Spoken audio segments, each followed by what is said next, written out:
Hello, and welcome to a new edition of At the Wheel with me, Joe White, sitting outside on what may be one of the last nice days of the year here in Detroit.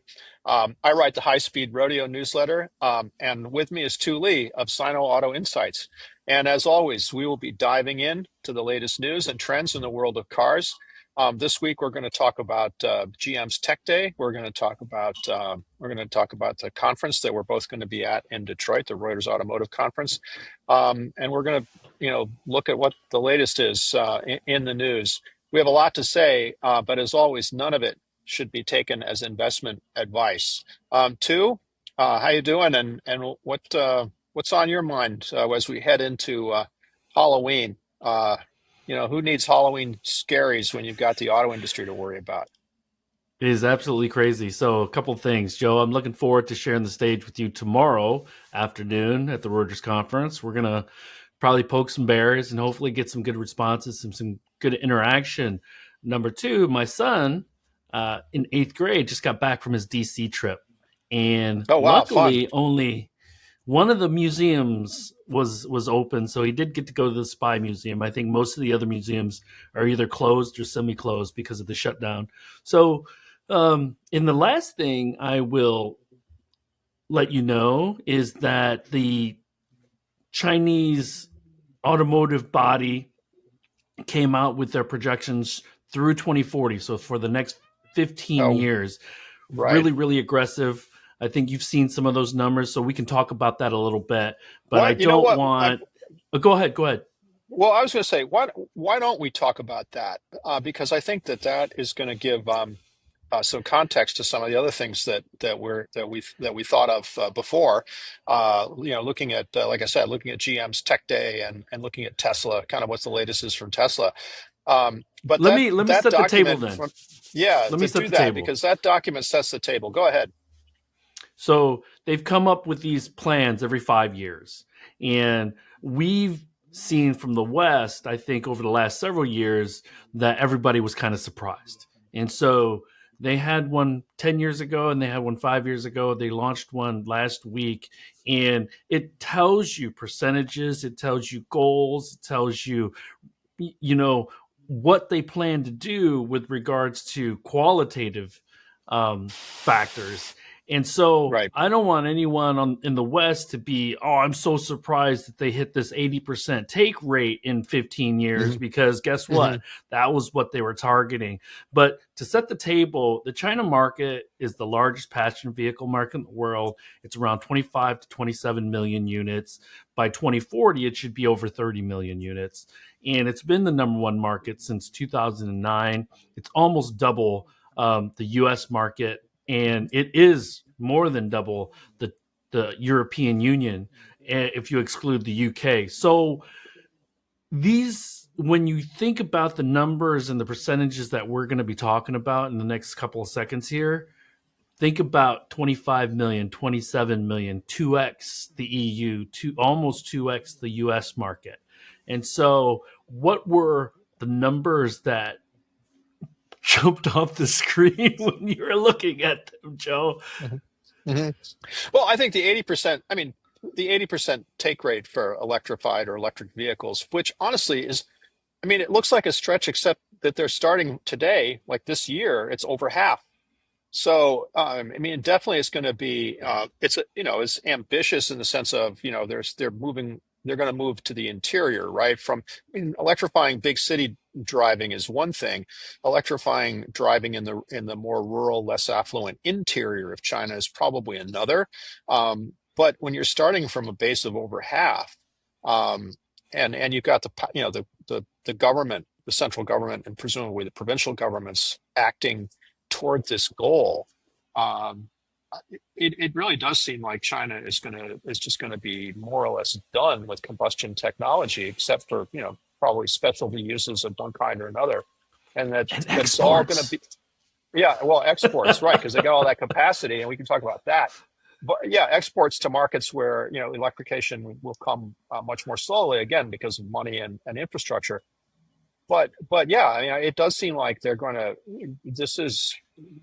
close the deal on this. This is going to be the largest market is going to be an electric market, And then I'm going to throw back to you, electric market dominated by whom?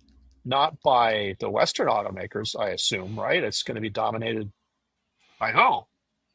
So there The was an analyst, a BYD. professor at one of the universities in southern China, and I think Xpeng also, Brian Gu or He Xiaopeng echoed these sentiments. The minimum uh, ante at the China market, China table, is 2 million units. And so folks that can't sell 2 million units over the long run or year, they're not likely going to be a factor in the China market. Now, when we think about 2 million units, it doesn't seem like that much when you look at a GM, a Ford, a Volkswagen Group, but Tesla is not there yet. No. And BYD is over 2 million units, but only 3 or 4 years ago. So it's very recent for them, but their trajectory is this way. Tesla's is kind of this way. We'll talk about Tesla a little bit later, but this is where we have to look at the newer players who are continuing to grow, whereas some of the legacies are kind of shifting chairs on the deck of the Mhm. Titanic, perhaps. Yeah, So yeah. I mean, and yeah, and again, I mean, this has global impact. It's not. I mean, it's not like, well, Porsche is getting run out of the Chinese market, but no worries. No, Porsche. I'm just picking on Porsche because they had a leadership change within the last week or so, and Porsche was once very successful in China, and a significant share of their global profit came from China. And this is not the case anymore.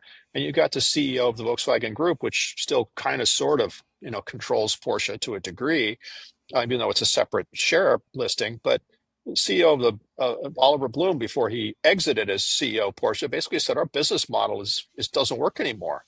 That's a big statement from a brand as powerful as that. And again, GM still hanging in there, but hanging in there at fractions of the profit and sales volumes that they were used to not even a decade ago, more recently than a decade ago. Yeah, so it's profound. well, the big two, the Detroit two in China are effectively exporters Yeah, from the China market. yeah. And Ford for sure. I mean, they've said that out loud that that's what they're planning to be as an exporter. Now, were you mentioning Porsche because of this crest on Well, my? it may have had, yeah, it may have had something to do with it, but also just because I mean, it's so striking. I mean, look, I mean, and again, I mean, this is obviously a bit dated, but I think of Porsche as a brand, just a globally successful, super profitable, super powerful brand, um, aspirational across cultures and across time zones, but not anymore. I think At least you're not to that you know degree. what, you're such a gentleman. I'm going to put it more bluntly. Car guys, me and you, we would love to have a 911 in our garage. Generally speaking, most car guys would Sure. love to have a 911. So when you think of car brands that are as bulletproof as they can be around the world, you think of Porsche. Yeah, that's my And point. I agree. so Porsche at its all-time high was almost 400,000 units, with 90,000 heading to China just 3 or 4 years ago. They're Hmm. lucky if they ship 40,000 units this year. So Yeah. that's how much the market has cratered for Porsche in China. And it goes to show that the so-called heritage bulletproof brands that we think of as old school car guys, they might not have a future unless they can also redefine who they are, reposition, and then add features, whether it's analog or digital features that people want. The challenge with Porsche in China specifically is that one of every two Porsches ships to a woman or is purchased by a woman, and none of their Hmm. marketing material reflects that. So Really interesting. Yeah, um, it seems like it a miss. is, and they price their electric vehicles, the Cayenne, the Macan, pretty high, and Hmm. that's not a winning formula in China currently. So a little bit more to kind of emphasize how much Porsche has fallen in China. They entered the market in 2001, and up until 2023 2023 or 2021 or 2022, they hadn't had a down quarter. So for 22 years, all they did was Hmm. this. And Yeah. now to see that it went from 90,000 units to 40 in just a couple of years is pretty astonishing. Well, so before we move on to speak of another brand that may be sort of having to reposition is Tesla, but let me ask you some more about this planning document that the Chinese government has put out. I mean, what are some of the other things that you see there? Because it's a broad document, and I mean, there's a mention, for instance, of OLS, which is flying cars essentially. I mean, yeah, what else did you see there that seems important? Because look, if you look over the last 5 years, what the Chinese government said it wanted to have happen in this sector has pretty much happened. So it's Earlier than they earlier originally than they anticipated. expected. So I mean, it's fun in the West to make fun of 5 year plans. Communist government 5 year plans. I'm not sure we should be making fun of this one. It seems like it's a pretty serious statement. Well, the United States would do well to have a longer than a 4 year, 3 year plan for economic development and economic growth. Unfortunately, that's not going to happen with the politics that we have currently. But we see that it does make a huge impact, a positive impact on the economy, at least in China's case. Now, a couple other numbers that were pretty striking to me. 2028 is when they're forecasting that they're going to reach carbon emissions of peak. So Hmm. we've Saw that. heard all these rumors and all these reports about peak oil, and so that effectively gets to that point specifically 2028. So does the Middle East believe that to be the case? If that's so, how much does that cut off of their forecasts? When do they see peak oil? Because 2028 is right around the corner. Yeah, no, And that's obviously, tomorrow. I mean, if you're planning investments for sure, absolutely. That's yeah. And then, they also talked about connected vehicles being pretty ubiquitous and standard on Mhm. most vehicles in China. And Mhm. connected and intelligent, meaning level three, level four, would be, by 2040 on most vehicles.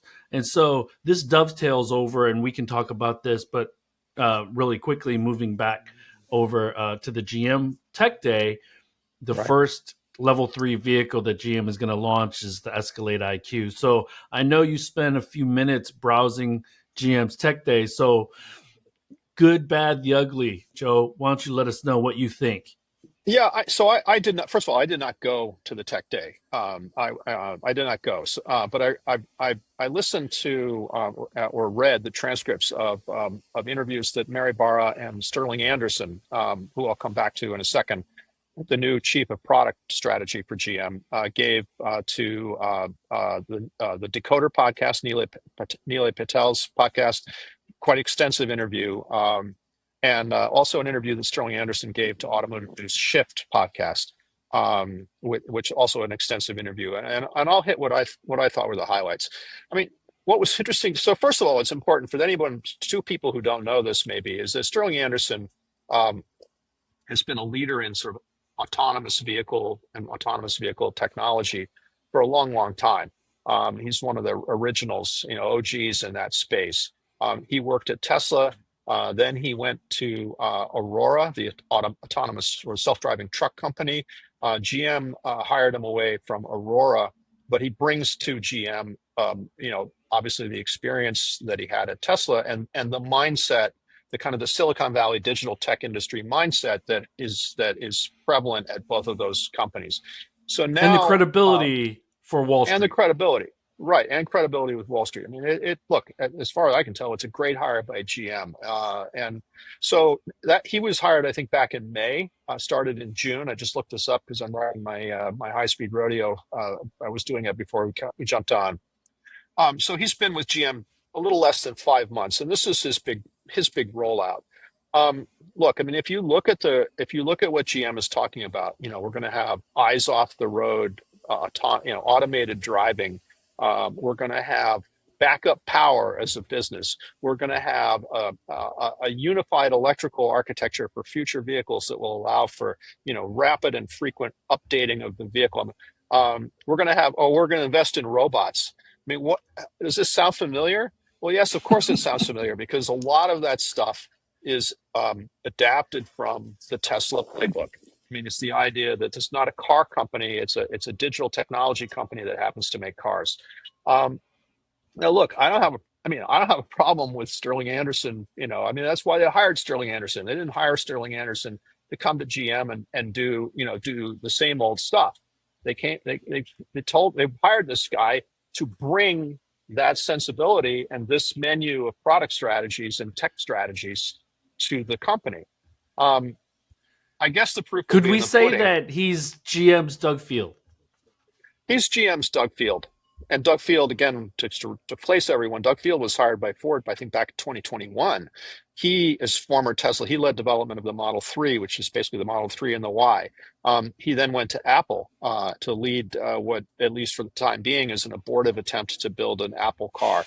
But again, this is, and I think he started his career at Ford. So this is one of those, he and Sterling Anderson are two relatively rare executives, leaders who have worked both in the digital technology world at a high level, but also in the world of machines that move at a high level.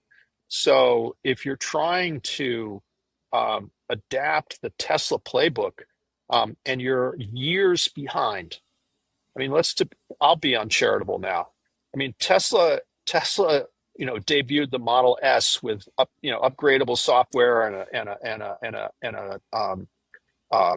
a unified electrical architecture. I get this mixed up. I think it's the zonal architecture, the big brain in the car. That's over a decade ago now. Um, and if you say, well, okay, fine, forget the Model S, the Model 3 should have been the wake up call. Well, sure thing. And that was what, 6 or 7 years ago now. Um, GM's new EV, all singing, all dancing, big brain electrical architecture isn't coming until 2020, roughly 2028, and then they're going to roll it out over time because they're not going to rip up all their vehicles at once. That's billions and billions of dollars. So anyway, so it's interesting to see these companies sort of. This is like version 2.0 of their attempts to kind of Yeah, replicate the I was Tesla gonna formula, say, if Joe, this not is their 3.0. mulligan. This is a mulligan because to be uncharitable to a vehicle I actually kind of like. The Mustang Mach-E was version 1.0, which is okay. These guys are selling this compact SUV out the yin yang. What are we going to do, guys? Oh, we'll jack an electric vehicle powertrain into a compact SUV, give it some style, call it a Mustang, and off you go. I mean, GM might have had a more complex and deliberate strategy, but it was not the full kind of Tesla approach. It now seems like, okay, this time 2.0, we're going to go we're going to go all the way. Last point. Interesting that they're doing this even as Tesla and Elon Musk are basically saying EVs, who cares? We're going to barely invest in updating the product. We're talking about humanoid robots and AI and power generation. That's it just seems like Tesla, having kind of set the template for what a modern 21st century car company needs to be and to what kind of products it needs to have, has said, "Oh, just kidding. We're going off in this other direction." Uh, but GM and Ford and a lot of the other legacy automakers are still chasing, Tesla 1.0. It's kind of head spinning, but that's what I made of it. Well, and then Elon. Oh, and by the way, I'm not going to do this unless you approve my $1 trillion pay package. Yeah, no, that's extraordinary. And we're jumping off GM, but just since you raised it, just I think yesterday, or the day before, Robin Denholm, who's the chairman or chairwoman, pardon me, the chair of Tesla's board, um, sent a message to investors and shareholders basically saying, if you don't pass this $1 trillion package, which will give Elon Musk upwards of 25% control of the company, which is basically what he's demanded, um, he may leave, which is, a way of saying, do what I say or we'll shoot the dog. Yeah, he's Um, be- holding Tesla hostage and shareholders yeah, hostage. yeah, it seems like it. So, and he went off the reservation on during his Q3 call, calling these two proxy advisory firms that said don't support this, called them quote corporate terrorists unquote, which is not the kind of talk you hear from CEOs in reference to these companies, these institutions, which do hold a lot of power, whether they like it or not. That to it because they advise these big passive investment funds on how to vote on proxy issues. And Elon Musk is basically giving them the middle, well, worse than the middle finger. He's calling them terrorists. So yeah, there's a lot of churn there. There's a lot of So churn here's there. here's a couple of comments. He's calling them terrorists, and then it's getting amplified on his social media platform. Number one. Absolutely. Number two, it's a bit rich, literally and figuratively, that the richest person in the world is whining about how unfair life is. Yeah, Um, yeah, that's a tough look. I think for most and people. so here's my take on the Tesla thing. We'll jump back to GM in a second, but the Tesla thing is, if he didn't have this track record of abandoning what got Tesla to where it is, and that's through automotive manufacturing, pushing FSD through the vehicles, and now basically saying we're a robotaxi and robotics company, okay? Because he knows that vehicle sales or passenger vehicle sales will flatten out and will shrink unless he can come up with another hit. And I don't know, Joe, if volume, any volume passenger vehicles that they try to push out in the next few years, they're not going to be winners like the 3 and the Y, because BYD will already have been in Europe. Yeah. BYD is in China. So anything that's less than 20,000 US dollars is going to have 2 or 3 competitors anywhere it goes outside of the US with the Well, current absolutely. trajectory that we're at. Yeah, absolutely. And I have been one, and I know I'm not the only one, to compare Elon Musk to the original Henry Ford, and the Model T. And you know what? The original Henry Ford and the people who worked with him were geniuses, and they came up with a vehicle that was like no other at that time, right? The Model T. And they ran that sucker for, I forget exactly how many years, but into the early 1920s. But what do you know? Other companies, General Motors, other companies as well, came along, and they not only replicated, they caught up with the Model T, they replicated the Model T, but then they did better than the Model T. I mean, General Motors created a whole status ladder. They had the insight of that automotive user status. Cut to history lesson. Ford is not the number one automaker in the world anymore by volume or profits. They lost that, and they lost it a long time ago. You know, Elon Musk is in the same boat as Henry Ford. He was a master innovator. The people he drove the people around him to do something that had never been done before. But guess what? As you've said, there's lots and lots of companies now that are putting out credible EVs, arguably better in certain ways than what Tesla is offering. Even GM has EVs that can for a lot of people are a good alternative to Tesla, even though they don't quite replicate all of the functionality. You're right. He does not. I mean, I remember he used to be talking about we'll be selling 10 million Teslas or 20 million Teslas. That's not going to happen. It's just not. And that's where he's Well, at. He's what now he's has. now contractually, if he's going to get that pay package approved, it's 20 million cumulative, not a year. It's Yeah. cumulative. Well, right. And I think and I guess the question is, like, yeah. And again, I don't want to go too far down this rabbit hole, but the question is, what do you count? Do you count the robots, the Optimuses as a volume as toward that volume goal? I mean, but right. I mean, it's and again, I've seen from listening to the call and then again reporting, I've seen this in this past week. It is not apparent at all that they have an answer to the question, what are you going to sell that's new besides the Model 3 and the Model Y? I mean, the Model S is disappearing. It's like the Cheshire Cat. It's all that's left is the smile. Um, and apparently, he refused to answer a question about that. Talked all kinds of future this and future that, but no, he would absolutely not, did not refuse to address. future cars, future vehicles, SUVs, whatever. So yeah, I think they're going off in a new direction. The one thing is, a couple of things.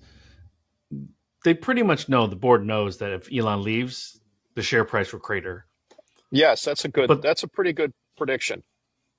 they don't know is, because if you look at the targets, they're really really aggressive outside of the 20 million Hmm. cumulative. Hmm. Now, if he's to turn them into a multi-trillion-dollar company, you would argue that, yeah, maybe he deserves it, but at 25%, he might take Tesla in a completely different direction. Yeah, And no, absolutely. Yeah, so, absolutely. He could do that. Yeah.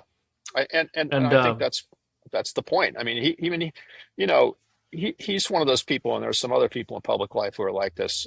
If you listen to what he says, he actually kind of says what he means. And he says, I'm going to build this robot army, and I don't want, someone to just oust me, if that happens. It's my cat. I don't want that. Well, I think he meant exactly what he said. He wants to be able to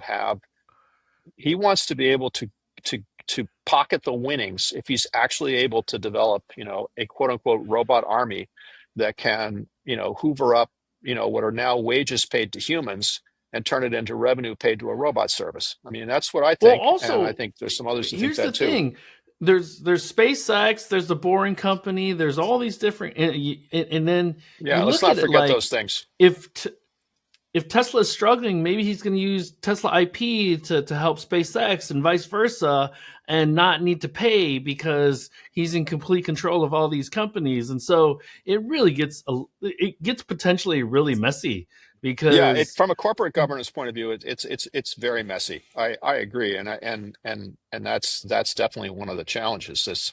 Is that if and again, corporate governance hasn't been a huge concern, apparently, at Tesla over the years, but there are rules, and they have to figure out how to manage that risk. well, well, I think corporate governance in the last couple of years, especially with perhaps the current administration, seems to be being pushed on the back burner a Yeah, little bit, yeah, it's Joe. it's it's a second order problem. So, I Um, mean, yeah, we're becoming a socialist society by acquiring 10-15% stakes in companies anyways, right? Or yeah, demanding that they share their revenue with us. So, right, right, yeah, um, yeah. Interesting but world. let me circle back to the GM and Yeah. uh, kind of talk about my take, because I think you had made some great points, but I also want to point out that there was a new Bolt, probably a alpha or beta or pilot, parked on the road in Manhattan, downtown Hmm. Manhattan, that people got to check out. It looked pretty production ready, so I don't have any doubt that they could launch that by end of Q1 Right. 2026 with a $29,000 price point. But they also talked about the LMR battery, which they're leaning really Hmm. heavily into. Kurt is Yeah, I posting a should have lot in mentioned that. LinkedIn That's a good about it. point. Hmm. And, as they're having this tech day, as they crushed it the day before, with the share price increasing by 15%, they're writing a $1.6 billion check to write off production and some of the contracts for the EV Yeah, forward. and they're cutting the workforce again. They cut another I think 200 jobs out of their salaried engineering workforce. So yeah, it's two things at once. As a capitalist, I don't mind that. They're reconciling their future need. Now, as someone who lives in Michigan, I feel for the people that are going to be caught in the crossfire a little bit. But I'm teaching my kids that they always have to keep their skills up. They always have to work hard. And so, unfortunately, hopefully, these people are able to land on their feet and everything. But that's what differentiates us, I think, American companies with European companies, because the contracts are so strict that Yeah, it yeah. No makes flexibility. European companies pretty uncompetitive when it comes to trying to take on risk in order to redefine themselves for the future. But so I almost want to say that they're talking out of both sides of their mouth a little bit. Sterling Well, Anderson yeah. also wrote an op-ed that Mhm. kind of articulated how they were looking at safety, how they're looking at Hmm. it'll anticipate your needs. And so we're now moving from product to user focus, right? Because now they're talking about your needs and now they're not talking about the features of the vehicle, which is very, very technology focused, right? Yeah, yeah, that's an important point. That's an important point. Yeah, and I do think that look, the proof's in the pudding. I mean, I listened to Sterling Anderson talk about the level. He doesn't like to call it level three, and by the way, I agree with him. But the eyes off driving system that they want to create or Hands off, eyes off. launch for hands off, eyes off. Um, you know, and that sounds really great. And from a sort of like wow, a wow point of view and a why should I buy point of view. I over the last weekend I drove to the rural part of upstate New York, or through a lot of the rural upstate New York to the rural part of upstate New York that I grew up in. And I drove and I hung out with friends from my high school, and I drove back. And we were joking about how many times people who live in Sullivan County, New York, where I grew up, have hit a deer with their car, and there were like 5 or 6 times. It's just like a common occurrence. Oh yeah, you'll wing a deer with your car. And I was driving back on Interstate 86 across the southern part of Western New York. I was thinking two things. One, gosh, it would be great to have this eyes off system that Sterling's talking about on this podcast I'm listening to, trying not to fall asleep. Um, Two, I wonder what that system would do if a 4 point buck jumped out in front of my Jeep. And that's the problem. I mean, even an empty it wasn't really empty, but a kind of a rural highway in the middle of nowhere, you can have an unpredictable event. And how does that get handled? When I hit the deer with my automated Escalade, whose fault is that? Who pays for the fender? And I think those problems are going to be hard to sort out. And again, I mean, I'm sort of paraphrasing, very loosely paraphrasing what Anderson had to say about this is one, he said, look, we'll be able to figure out whether the machine or the person was at fault because of the data we get.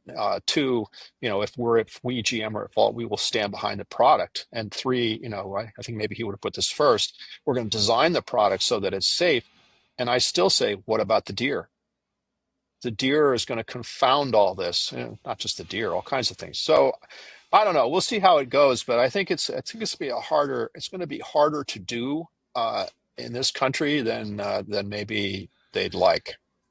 And GM's comms teams have trained Sterling Anderson quite well in a short period of time, but also I don't think he's going to be at GM in 15 years when he's saying GM's going to stand behind uh, if they Yeah, if well, they yeah, are we'll at see. fault. Yeah, well, right, or frankly, anyone in current management.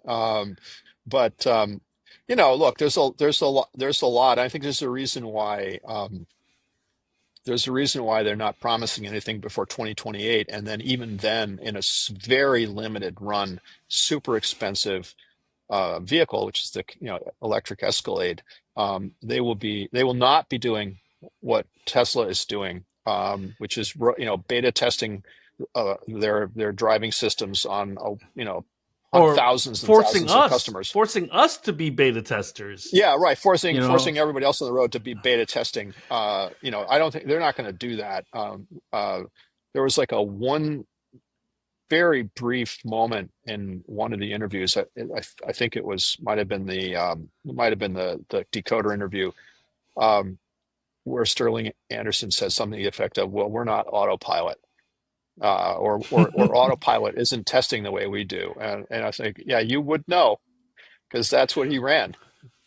a, a couple of points right before we pivot to the last topic, which is the Reuters conference. Mhm. But one media person that was there in New York had asked him, Sterling, I think, what about the data?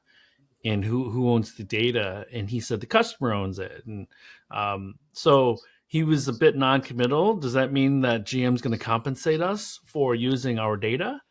And so Well, the data part is really still an open question about uh, who owns yeah. it, who gets to see it, who gets to share it. And Who so gets to that is monetize it and another, how?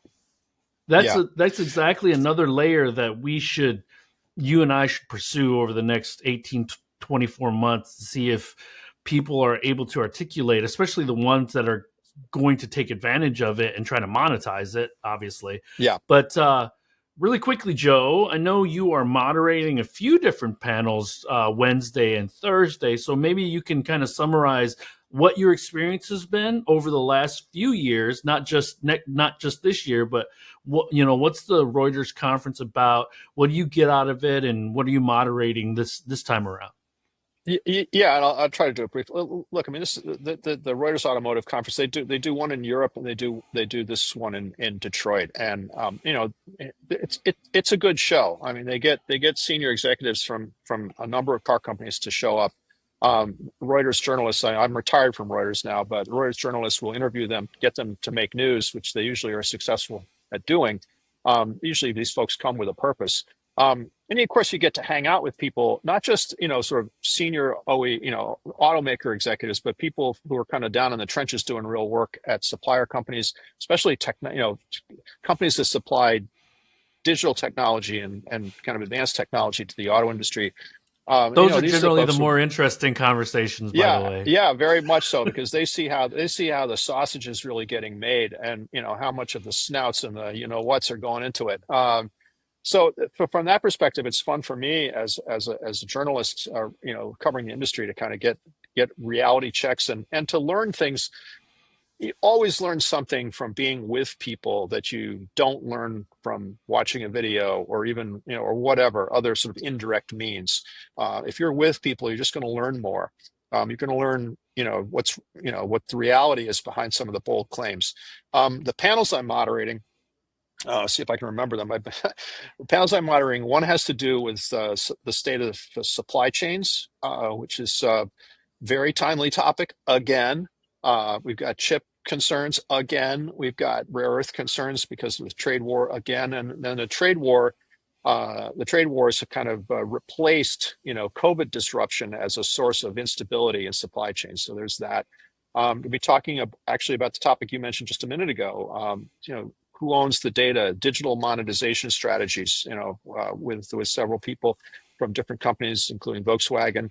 Um, and then the final panel is one that's also about sort of the effect of digital technology and AI and software but more on an organizational level. I mean, you look, again, you're seeing these companies, you're starting to see, I think, the leaves dropping out of the sky as these companies start to say, you know what, why do we have all these people doing clerical functions, or doing kind of rote CAD CAM checks and whatnot, when we could just hand that over to AI, or hand that over to a more sophisticated digital systems.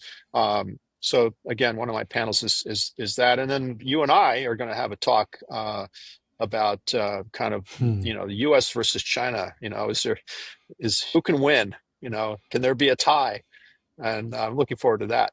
Again, timely because of this latest statement from the Chinese government about their ambitions. Also, I do want to point to your point about AI, because GM is closing its technical center in Georgia, and likely going to replace a lot of those employees with AI. And so I think Yeah, what we're starting to see more and more is bricks and mortar Fortune 500 companies anticipate what AI is going to be able to do for them and try to right size their companies. So these are real issues across multiple sectors, yeah, not just the automotive space. So yeah, yeah. timely conversations, I think. So I'm looking forward to it, and Me hopefully too. our conversation, at least, Joe, is that we've gotten past whether China is a factor, a danger, a competitor, and now I want to focus on what are you guys doing internally? What questions do you still have, and are you moving faster? Because what I get out of it is this interaction and the questions, because the questions will tell me what people are kind of thinking about or what concerns that Yeah. they have. Because when there's traditional panels, a lot of the senior execs are trained by the comms people to talk for 45 minutes but say absolutely nothing. And Yeah, so or say one thing and then that's it. and repeat it and I always repeat felt it good. and Yeah, repeat I always it. felt good if I could get one thing, that one little nugget. Yeah. Oh Yeah. my goodness! Because I remember a panel last year I was on in some conference, and the moderator asked three questions, like completely different questions to one person, and they kept on going back to their charging infrastructure every single time. Well, our charging infrastructure, Okay. and it was Right. like, whoa! So these people are trained pretty well, and I like Yeah. more. The rank and file are a bit more off the cuff, and I think they'll openly communicate concerns and opportunities that they see because their boss is not sitting right behind them. So again, I'm looking forward to it as well. So Joe, I think that's all I really I think wanted we've to done talk about. Unless there's I think we've covered a anything lot of ground. last. No, no, I think we covered a lot of ground. Let's leave them wanting a little bit more, and we'll see you soon, everybody. Again, yeah, and don't forget, like and subscribe, folks. Like and subscribe. All right, two. Have a great We will rest of your talk with week. you See you all very downtown. soon. Joe, we'll see you tomorrow. Likewise. All right, bye bye.